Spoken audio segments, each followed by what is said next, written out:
सभी विजेताओं को मेरा सलाम। कभी अपनी तुलना किसी से मत करो। आप दुनिया में सबसे अलग हो। आपके पास केवल एक ही रास्ता है काम करने के लिए। मेहनत करो, मेहनत करो और मेहनत करो।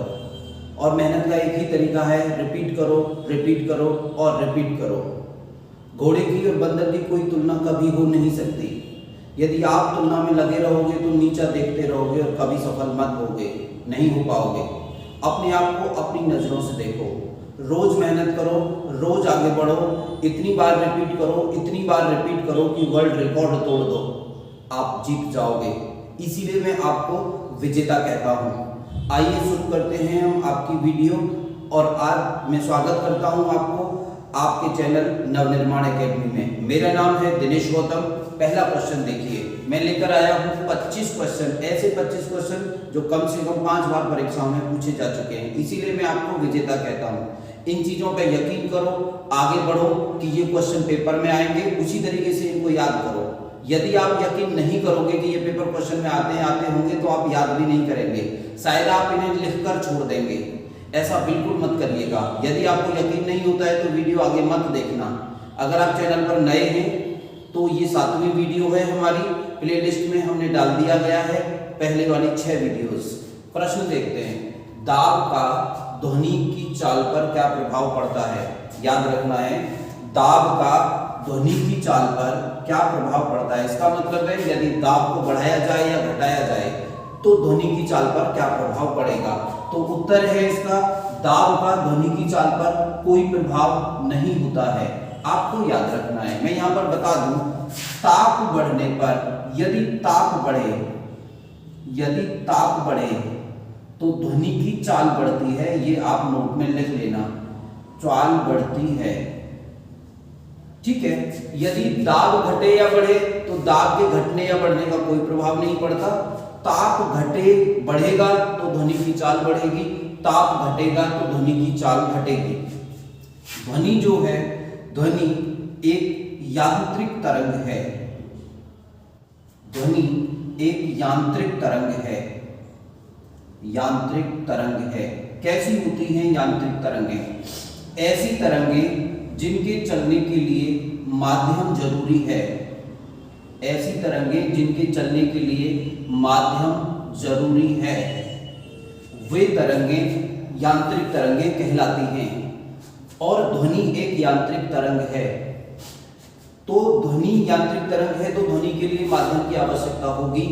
ध्वनि जो है बिना माध्यम के नहीं चल सकती, अर्थात यह निर्वात में नहीं चल सकती। निर्वात में नहीं चल सकती, ये भी प्रश्न पूछा जाता है। ध्वनि जो है निर्वात में नहीं चल सकती, ध्वनि केवल माध्यम में चल सकती है। ध्वनि की चाल ताप बढ़ने पर बढ़ती है और ताप घटने पर घटती है। ध्वनि की चाल पर दाब का कोई प्रभाव नहीं पड़ता है। ध्वनि एक अनुदैर्ध्य तरंग है। अनुदैर्ध्य तरंग है। ध्वनि के बारे में मात्र इतना ही जानना है आपको। और लिख लेते हैं एक चीज, ध्वनि की चाल जो है, ध्वनि की चाल जो है वो माध्यम की प्रत्यास्थता और घनत्व पर निर्भर करती है। ध्वनि की चाल प्रत्यास्थता पर निर्भर करती है तथा घनत्व पर निर्भर करती है। छोटी छोटी कई सारी चीजें बताई मैंने, ये सारी चीजें नोट कर लेना, याद कर लेना। एक ही रास्ता है, रिपीट करो, रिपीट करो, रिपीट करो और रिपीट करो। जो सबसे ज्यादा बार रिपीट करेगा उसके दिमाग में चीजें सबसे ज्यादा जल्दी रुकेंगी, ज्यादा देर तक रुकेंगी, ज्यादा लंबे समय तक याद रहेंगी और पेपर में दिमाग में सबसे पहले आएगा। यह हैबिट आपको जिता देगी। यह हमारा सूत्र वाक्य है, रिपीट करो, रिपीट करो और रिपीट करो। बार बार पढ़ते रहो, बार बार गुनगुनाते रहो, मन ही मन में सोचते रहो। आप दुनिया को जीत लेंगे, आपको आपकी मंजिल मिल जाएगी और जैसा मैं कहता हूं आप विजेता बन जाओगे। आइए करते हैं, एक्स किरणों की खोज किसने की? फिजिक्स का क्वेश्चन है, याद रखना है। एक्स किरणों की खोज की रोंटजन ने। बहुत ही इंपॉर्टेंट और मोस्ट इंपॉर्टेंट क्वेश्चन है। एक्स किरणों की खोज रोंटजन ने की। एक्स किरणें विद्युत चुंबकीय तरंगें होती हैं। तरंगे हैं। एक्स किरणें जो हैं विद्युत चुंबकीय तरंगे हैं। इनके चलने के लिए माध्यम नहीं चाहिए, चलने के लिए माध्यम नहीं चाहिए, चलने के लिए माध्यम की आवश्यकता ही नहीं है, चलने के लिए माध्यम नहीं चाहिए। अर्थात ये किरणें निर्वात में चल सकती हैं, निर्वात में चल सकती हैं। क्यों चल सकती हैं? क्योंकि ये किरणें विद्युत चुंबकीय किरणें हैं और विद्युत चुंबकीय किरणों का ये गुण होता है, ये क्वालिटी होती है कि वो निर्वात में भी चल सकती हैं, उनके लिए किसी माध्यम की आवश्यकता नहीं होती। इसकी तुलना ध्वनि वाले सेक्शन के साथ करना जो मैंने पढ़ाया है। इसके बारे में आगे लिख लेते हैं। ये जो किरणें हैं कोशिकाओं को क्षति पहुंचाती हैं। कोशिकाओं, शरीर की जो कोशिकाएं होती हैं, कोशिकाओं को ये क्षति पहुंचाती हैं, क्षति पहुंचाती हैं। याद रखना है, ये कोशिकाओं को क्षति पहुंचाती हैं। एक और बड़ा महत्वपूर्ण क्वेश्चन है कि कोशिकाओं की जो क्षति होती है उसको किस में नापा जाता है? तो याद रखना है, शरीर को पहुंची हुई क्षति को रैम में नापा जाता है। ये चीज आप लिख लेना अपने नोट्स में, रैम में नापा जाता है। ठीक है। इनके माध्यम से हीरे की खराबी का पता किया जाता है। हीरे की खराबी, हीरे में यदि कोई खराबी का पता किया जाता है, हीरे में कोई खराबी है तो उसका पता किया जाता है, उसका पता लगाया जाता है एक्स किरणों की मदद से। यदि हड्डी टूट गई है, यदि हड्डी वगैरह टूट गई है तो एक्सरा किया जाता है। आपको ये याद रखना है। देखिए छोटे छोटे बिंदु हैं। एक्स किरणें मैंने पूरी कर दी। एक्स किरणें विद्युत चुंबकीय किरणें होती हैं। विद्युत चुंबकीय किरणें ऐसी होती हैं जो निर्वात में चल सकती हैं, इनके लिए माध्यम की आवश्यकता नहीं होती। कोशिकाओं को क्षति पहुंचाती हैं। ये कोशिकाओं को जो क्षति होती है यदि उसको नापना है तो वो रैम में नापी जाती है। इनके माध्यम से हीरे में खराबी का पता किया जाता है, कीमती पत्थरों में खराबी की जानकारी ली जाती है एक्स किरणों के माध्यम से। चलिए आगे बढ़ते हैं। दो किरणें मैंने बताई आपको, एक्स किरणें बताई और मैंने बताई आपको ध्वनि किरणें। याद रखना है, मैं दोबारा रिपीट कर रहा हूं अपनी बात, बार बार बार बार बार बार कि आप याद करो। कितनी बार याद करो? बार बार याद करो। फिर मेरा वाक्य याद करो, रिपीट करो, रिपीट करो, रिपीट करो। दुनिया में जो भी उच्चार हुआ है, जो भी आगे बढ़ा है वो बार बार रिपीट करके ही बढ़ा है। बार बार गिरो फिर उठो, गिर जाओ तो फिर उठो, गिर जाओ तो फिर उठो, गिर जाओ तो फिर उठो। याद ना हो तो फिर याद करो, फिर याद करो, फिर याद करो, फिर याद करो। आप विजेता बन जाएंगे, आप जीत जाएंगे। अगले प्रश्न पर आते हैं। नेताजी सुभाष चंद्र खेल संस्थान कहां पर है? बहुत इंपॉर्टेंट क्वेश्चन है, परीक्षाओं में निरंतर पूछा जाता रहता है। ये पटियाला में है। आप याद कर लेंगे ना, लिख लिया होगा, पटियाला में है। नेपाल की मुद्रा का क्या नाम है? नेपाल की मुद्रा का नाम है रुपया। परंतु याद रखना, नेपाल की मुद्रा का नाम भारतीय रुपया नहीं है, नेपाल की मुद्रा का नाम है नेपाली रुपया। मिश्रित अर्थव्यवस्था क्या होती है? अर्थव्यवस्था का क्वेश्चन आ गया है। बात करते हैं मिश्रित अर्थव्यवस्था। ऐसी व्यवस्था होती है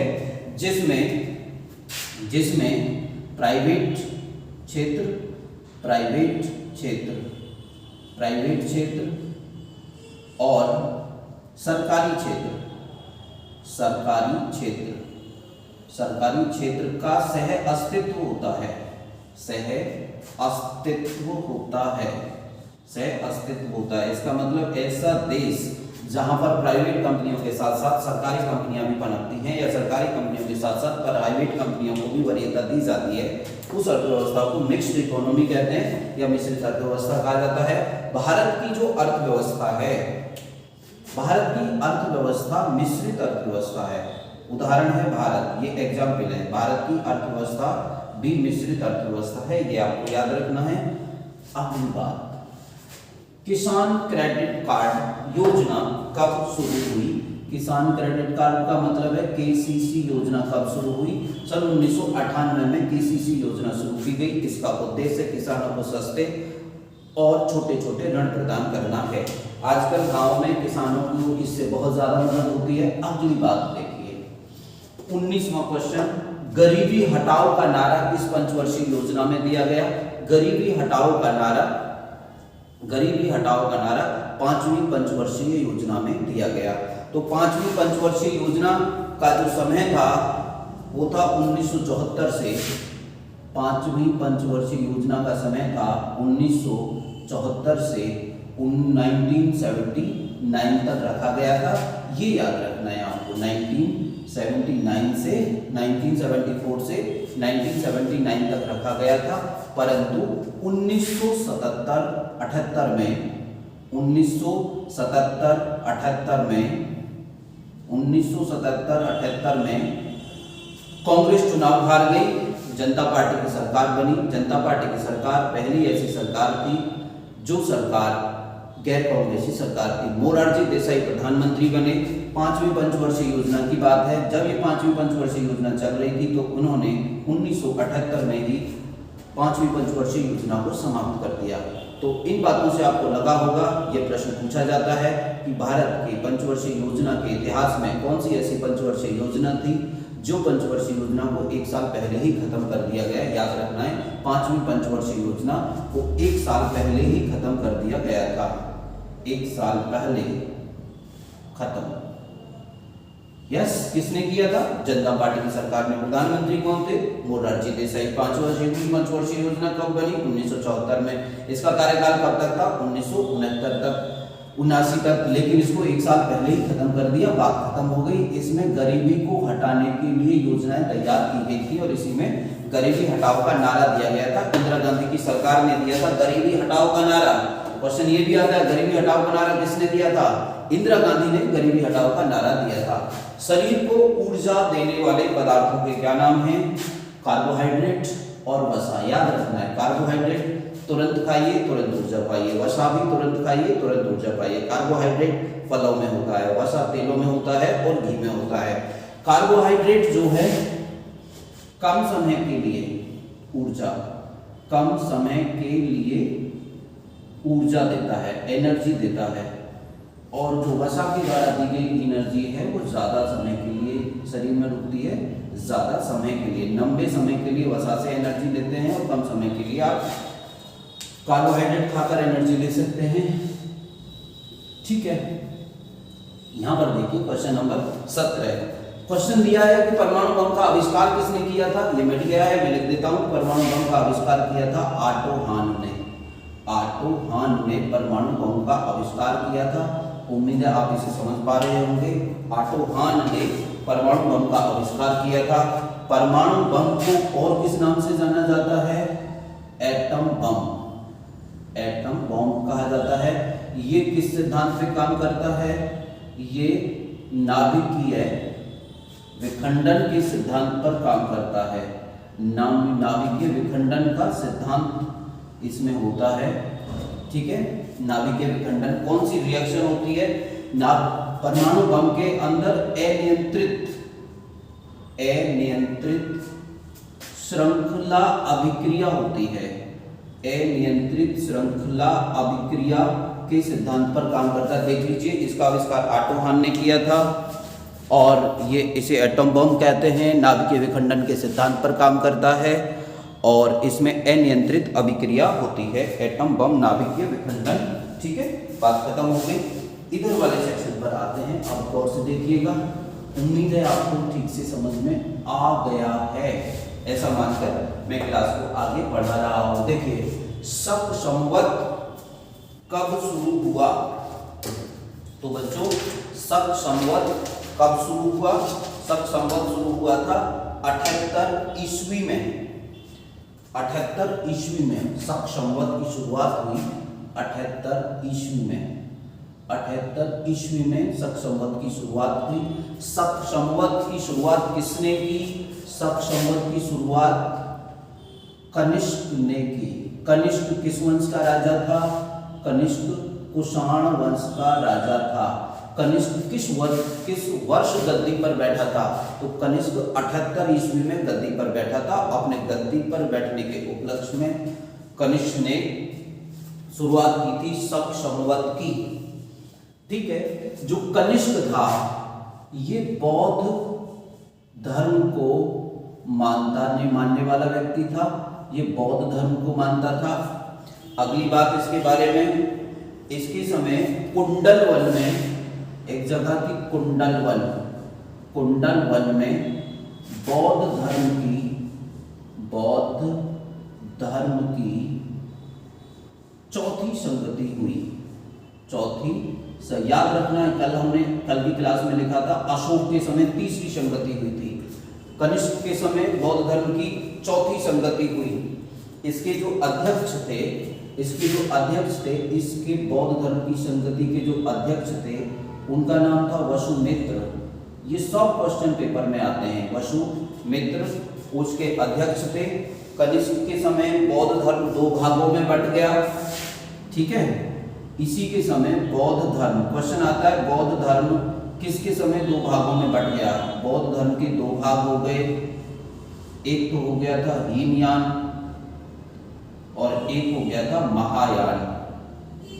एक हो गया हीनयान और एक हो गया था महायान। इसके समय दो साहित्यकार थे, नागार्जुन और अश्वघोष। नागार्जुन और अश्वघोष, ये दो साहित्यकार थे। अब आप देखिएगा, मैंने बोला है अश्वघोष और नागार्जुन ये दो साहित्यकार थे, तो आप ये मत समझना कि ये वैसे ही लिखा जा रहा है जानकारी, नहीं, ये भी प्रश्न पेपरों में आ चुके हैं। देखिए इसके दरबार में यदि इसके समय में वसुमित्र कुंडलवन के अध्यक्ष बने थे तो क्या यहाँ से ये स्पष्ट नहीं है वसुमित्र भी इसके दरबार में रहते थे? तो क्वेश्चन ये भी आता है कनिष्क के दरबार में कौन कौन रहते थे? वसुमित्र रहते थे, नागार्जुन रहते थे, अश्वघोष रहते थे। लेकिन वसुमित्र साहित्यकार नहीं थे, नागार्जुन साहित्यकार थे, अश्वघोष भी साहित्यकार थे। इसके समय में बौद्ध धर्म दो भागों में बट गया, हीनयान और महायान। इसके समय कुंडलवन में बौद्ध धर्म की संगति हुई। ये बौद्ध धर्म को मानता था। कनिष्क के वंश का राजा था कुषाण वंश का। ये गद्दी पर कब बैठा? 78 ईस्वी में। शक संवत की शुरुआत कब हुई? शक संवत की शुरुआत होती है 78 ईस्वी में, 78 ईस्वी में शक संवत की शुरुआत हुई थी। देखिए विक्रम संवत की शुरुआत कब हुई? ये भी लिख लीजिए, विक्रम संवत की शुरुआत हुई 58 ईसा पूर्व। विक्रम संवत की शुरुआत होती है 58 ईसा पूर्व। गुप्त संवत की शुरुआत कब होती है? गुप्त संवत की शुरुआत होती है 320 ईस्वी में, कहीं कहीं पर मिलता है 319 ईस्वी में गुप्त संवत की शुरुआत मानी जाती है। और कालाचूरी संवत, एक संवत और था कालाचूरी संवत, इसकी हुई थी 248 ईस्वी में, 248 ईस्वी में। जरा देख लीजिए, और मैंने और भी संवत बता दिए हैं आपको, इन संवतों को भी याद कर लीजिएगा। मेरी बात याद रखिएगा, हमेशा रिवाइज करिए, रिवाइज करिए, रिवाइज करिए। नौकरी पाइए, नौकरी पाइए, नौकरी पाइए। जीत हासिल करिए, जीत हासिल करिए, जीत हासिल करिए। दिल नहीं तोड़ना है, छोटा नहीं करना है, किसी से तुलना नहीं करनी है, निरंतर आगे बढ़ना है, स्वयं को अपनी नजरों से देखना है, क्योंकि घोड़ा की और बंदर की कोई तुलना नहीं हो सकती। आप कभी किसी की नजरों से अपने आप को ना देखें। अगला सवाल देखते हैं। ये सवाल पूछा गया है कि मेघदूत की रचना किसने की? याद, कालिदास। कालिदास गुप्त वंश में थे। उन्होंने कई सारे ग्रंथों की रचना की, सारे ग्रंथों की संस्कृत में रचना की। कालिदास के ग्रंथों का नाम लिख लीजिए। कालिदास के ग्रंथ थे मेघदूत, रघुवंश, रघुवंशम, अभिज्ञान शाकुंतलम, अभिज्ञान शाकुंतलम, विक्रम उर्वशी, ऋतु संहार, कुमार संभव,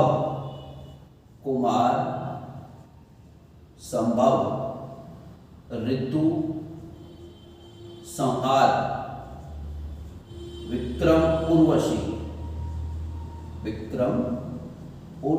देख लीजिए गौर से, देख लीजिए 1 2 3 4 5 6 6 मैंने लिखवा दिए। इन 6 की रचना कालिदास ने की, संस्कृत में की। याद कर लीजिएगा, मन में बिठा लीजिएगा। आगे बढ़ते हैं, ठीक है। ये बात खत्म हो गई। इसके बाद देखिए, जनगण मन हमारा राष्ट्रगान कब अपनाया गया? जनगण मन को अपनाया गया था 24 जनवरी सन 1950 में।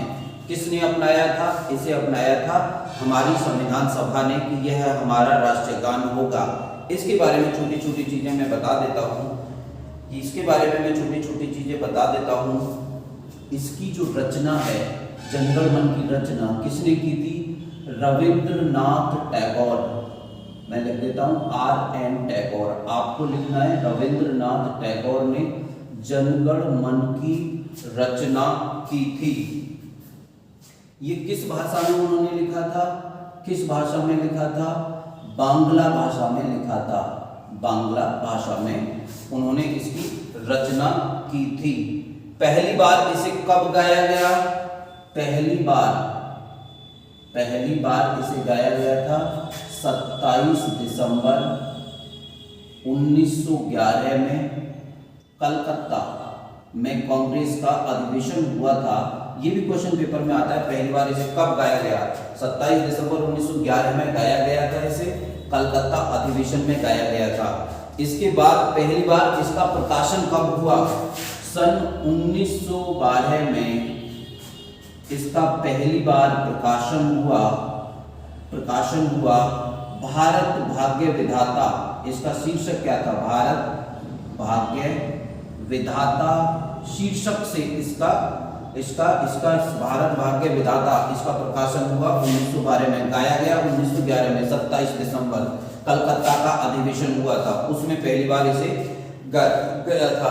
गाने का समय, इससे गाने का समय कितना है? इसे गाने का समय है 52 सेकेंड। कभी कभी इसको कम समय में भी गाया जाता है, शॉर्ट में संक्षिप्त में भी गाया जाता है। तो संक्षिप्त में गाने का समय है 20 सेकेंड। इन सारी चीजों को आपको याद रखना है, 52 सेकेंड और 20 सेकेंड। इसमें 5 पैराग्राफ हैं, याद रखना है 5 पैराग्राफ होते हैं। ऐसे क्वेश्चन पेपरों में आते रहते हैं, याद करना है, रिपीट करते रहना है, रिपीट करते रहना है, रिपीट करते रहना है, रिवीजन मारना है, रिवीजन मारना है, रिवीजन मारना है। रविंद्रनाथ टैगोर के बारे में बात हो गई। 1913 में रविंद्रनाथ टैगोर को साहित्य में नोबेल पुरस्कार मिला था। पहले भारतीय थे वो जिनको साहित्य में नोबेल पुरस्कार मिला। उनकी रचना है गीतांजलि, गोरा, चंडालिका आदि। आप अगर सुन रहे हैं, लिखना चाहते हैं तो आप लिख लीजिएगा। आगे देख लें, तिलक को कौन सी जेल में रखा गया? याद रखना है, जो बाल गंगाधर तिलक थे 1908 में बाल गंगाधर तिलक को सन 1908 में इन पर केस चला।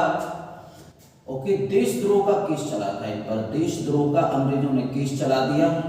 इनको जो है 1908 में, ठीक है, 1908 में इन पर देशद्रोह का केस चला। उसमें इन्हें 6 वर्ष की जेल हुई, 6 वर्ष की जेल हुई। और इनको किस जेल में रखा गया? इनको रखा गया था मांडले की जेल में। क्यों चला था इन पर केस? इनका एक पत्र था केसरी। केसरी में कोई इन्होंने लेख लिखा, उस लेख पर सरकार ने, केसरी इनका एक पत्र था जिसका नाम था केसरी। केसरी में एक लेख के विरोध में सरकार ने इन पर राजद्रोह का मुकदमा लगा दिया, देशद्रोह का मुकदमा लगा दिया। और वो केस में इनको 6 साल की जेल कर दी गई और इनको मांडले की जेल में रखा गया। देखिए कितने प्रसिद्ध क्वेश्चन है। निरंतर आप एक बार आंसर पेपर खोलकर देखिएगा, आपको सब पेपरों में ये सवाल मिलेंगे। देखिए, प्रथम सिविल सेवा पास करने वाले व्यक्ति कौन थे? भारत के सबसे पहला व्यक्ति जिन्होंने सिविल सेवा पास की थी, ठीक है, उनका नाम था S.N. टैगोर, सत्येंद्र नाथ टैगोर। सबसे पहले व्यक्ति थे सत्येंद्र नाथ टैगोर। इन्होंने सबसे पहले 1863 में सिविल सेवा, अंग्रेजों ने सिविल सेवा प्रारंभ कर रखी थी, सत्येंद्र नाथ टैगोर ने सबसे पहले पास की थी ये। दूसरे व्यक्ति याद करने हैं तो दूसरे भारत के दूसरे व्यक्ति थे S.M. बनर्जी। सत्येंद्र नाथ बनर्जी ने इस परीक्षा को पास किया था, ठीक है। तो सबसे पहले व्यक्ति थे सत्येंद्र नाथ टैगोर, दूसरे व्यक्ति थे S.M. बनर्जी जिन्होंने इस परीक्षा को पास किया था। आगे बढ़ते हैं, हम देखते हैं भारत में जो है, भारत में संसदीय प्रणाली अपनाई गई है। देखिए, भारत की जो संसदीय प्रणाली है, भारत की जो संसद प्रणाली है, ये कहाँ से ली गई है? तो याद रखना है, भारत की संसदीय प्रणाली ब्रिटेन से ली गई है, ये ब्रिटेन की नकल है। अब देखते हैं संसदीय प्रणाली में क्या होता है, ठीक है। मैं कुछ चीजें लिख देता हूँ। भारत की जो संसदीय प्रणाली है इसमें क्या है? देखिए, पहली बात तो ये है कि भारत की जो संसदीय प्रणाली है, राष्ट्रपति, इसकी मैं विशेषता बताता हूँ। नाम मात्र का प्रमुख है, नाम मात्र का प्रमुख है। ठीक है। शक्ति का प्रयोग कौन करता है? राष्ट्रपति की सारी शक्तियों का प्रयोग, सारी शक्तियों का प्रयोग कौन करता है? मंत्रिपरिषद करती है, मंत्रिपरिषद द्वारा किया जाता है राष्ट्रपति की सारी शक्तियों का प्रयोग। मंत्रिपरिषद के काका कौन होते हैं? मंत्रिपरिषद के प्रधान होते हैं प्रधानमंत्री, अर्थात मंत्रिपरिषद सारे काम प्रधानमंत्री के कहने पर करती है। राष्ट्रपति की सहायता के लिए एक मंत्रिपरिषद होगी। अनुच्छेद 74, संविधान के अनुच्छेद 74 में कहा गया है कि एक मंत्रिपरिषद होगी जो राष्ट्रपति की सहायता करेगी एवं राष्ट्रपति वही मंत्रिपरिषद सारे अधिकारों का प्रयोग करती है, सारी शक्तियों का प्रयोग करती है। ठीक है।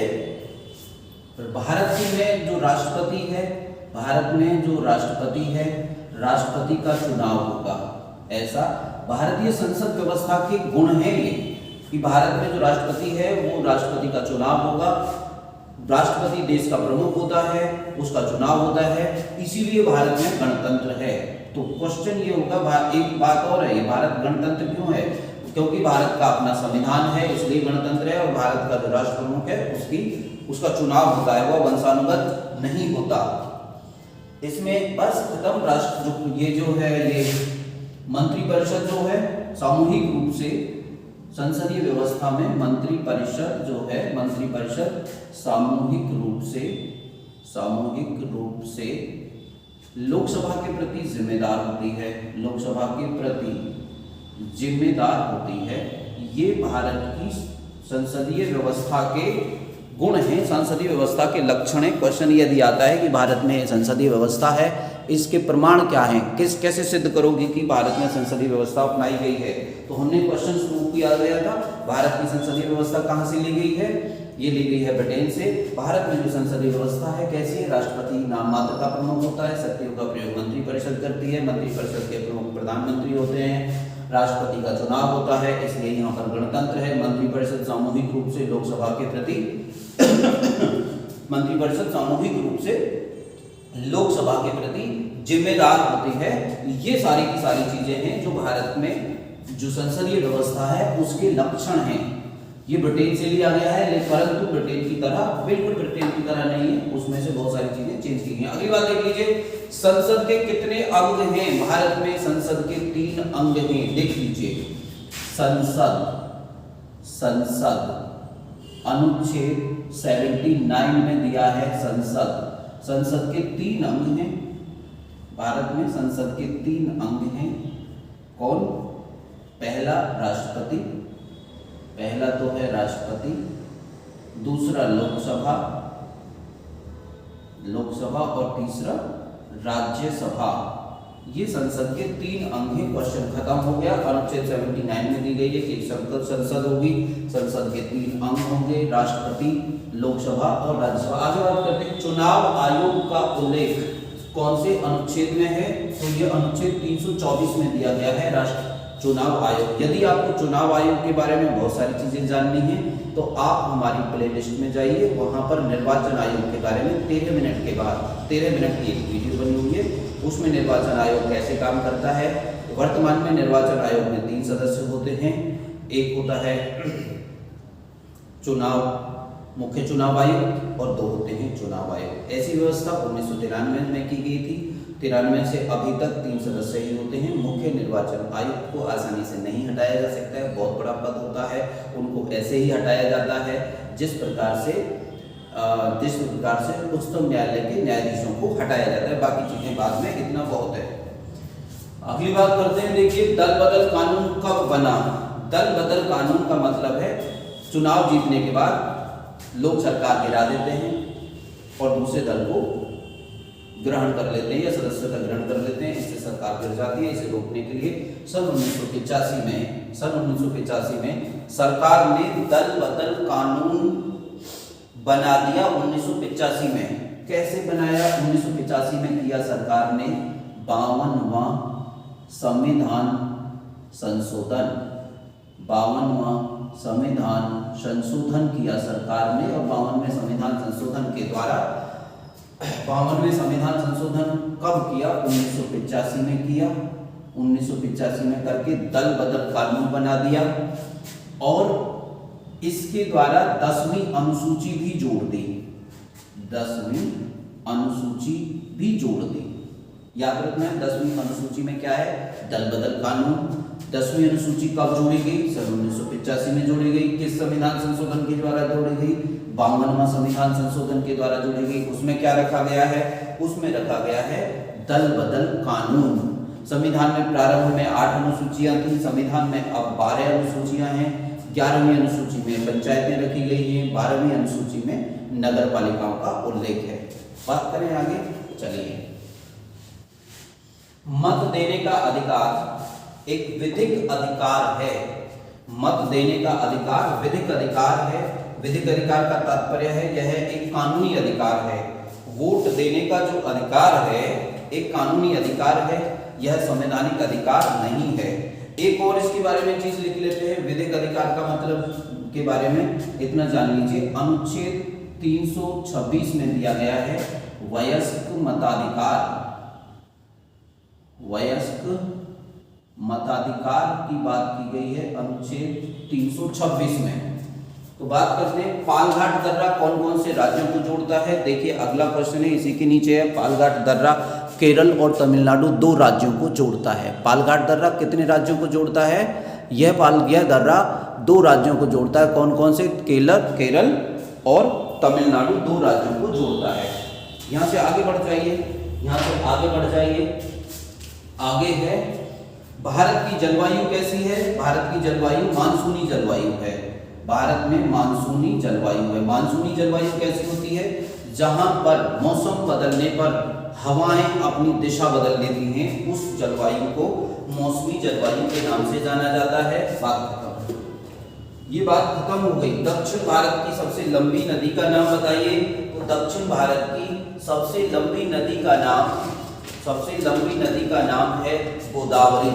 देखिए इसको जल्दी से खत्म कर लेते हैं। दक्षिण भारत की सबसे लंबी नदी का नाम क्या है? दक्षिण भारत की सबसे लंबी नदी का नाम है गोदावरी। ठीक है, देखिए गोदावरी के बारे में सब कहाँ है? ये रहा। दक्षिण भारत की सबसे लंबी नदी का नाम क्या है? सबसे लंबी नदी का नाम है गोदावरी। गोदावरी की लंबाई कितनी है? 1465 किलोमीटर। 1465 किलोमीटर इसकी लंबाई है गोदावरी की। काले पेन का उपयोग करते हैं।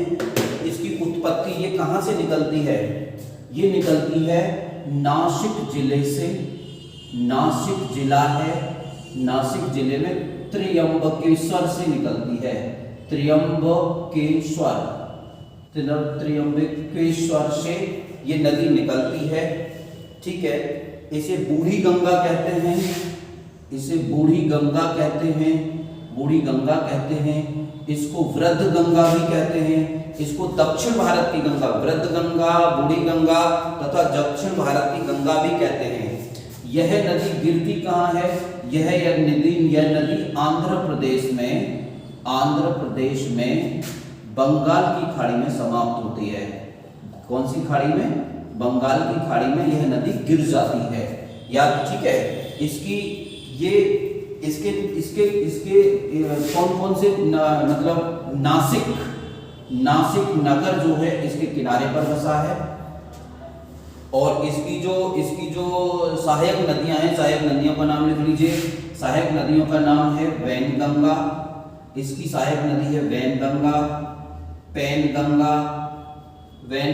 पैनगंगा, इंद्रावती और इंद्रावती। इतना ही बहुत है। नासिक में क्या लगता है? देख लीजिए, नासिक में कुंभ मेला लगता है। भारत में 4 स्थानों पर कुंभ लगता है। कुंभ कहाँ लगता है? ठीक है, कुंभ लगता है नासिक में, कुंभ लगता है इलाहाबाद में, मतलब प्रयाग लिख लीजिए अब तो, प्रयाग में। एक कुंभ लगता है उज्जैन में और कुंभ लगता है हरिद्वार में। देख लीजिए हरिद्वार। ठीक है, ये नदी कौन सी नदी के किनारे पर है? ये गोदावरी नदी के किनारे पर है। उज्जैन क्षिप्रा नदी के किनारे पर है और प्रयाग गंगा की नदी के किनारे पर है तथा हरिद्वार भी गंगा नदी के किनारे पर है। बात खत्म हो गई। गोदावरी की भी बात खत्म हो गई, गोदावरी की भी बात खत्म हो गई। दक्षिण भारत की सबसे लंबी नदी का नाम है गोदावरी, ये याद रखेंगे आप। दक्षिण भारत की सबसे लंबी नदी है गोदावरी। दक्षिण भारत का प्रथम राष्ट्रीय उद्यान का नाम क्या है? Jim Corbett. ये भारत का सबसे पहला राष्ट्रीय उद्यान है। इसकी स्थापना कब हुई? 1936 में। इसका प्रारंभिक नाम क्या था? हेली राष्ट्रीय उद्यान के नाम से इसका नाम रखा गया था। सन 1973 में, सन 1973 में यहीं से प्रोजेक्ट टाइगर प्रारंभ हुआ था। याद रखना है, यहीं से जिम कॉर्बेट से प्रोजेक्ट टाइगर प्रारंभ हुआ था। ये कौन से राज्य में है? ये उत्तराखंड में है। कौन से राज्य में? ये उत्तराखंड में है। बात खत्म हो गई। उत्तराखंड में तो 1936 में इसकी स्थापना हुई।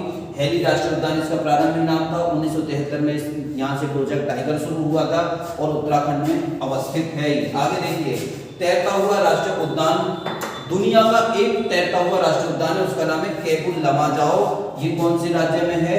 ये मणिपुर में है, मणिपुर में है। आगे, फ्यूज तार का उच्च गलनांक होता है और उच्च प्रतिरोध होता है तथा निम्न गलनांक होता है। फ्यूज तार का उच्च प्रतिरोध होता है तथा निम्न गलनांक होता है, ये याद रखना है। आज के 25 क्वेश्चन खत्म हो गए मेरे दोस्तों, मेरे विजेताओं। मैं दोबारा से अपनी बात खत्म करता हूँ। रिपीट करते रहिए, नोट्स बनाते रहिए, कभी हारिए मत। बार बार जितनी बार गिरो उतनी बार उठो और तेजी के साथ बढ़ो।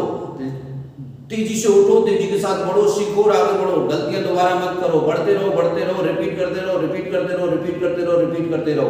एक दिन आप अपनी मंजिल पर पहुंच जाओगे, कोई नहीं रोक पाएगा। किसी से अपनी तुलना मत करिए, केवल पढ़ते रहिए और बढ़ते रहिए। चलिए वीडियो खत्म करते हैं। नए हैं तो लाइक करिए, सब्सक्राइब करिए और शेयर करिए। हिंदुस्तान जिंदाबाद।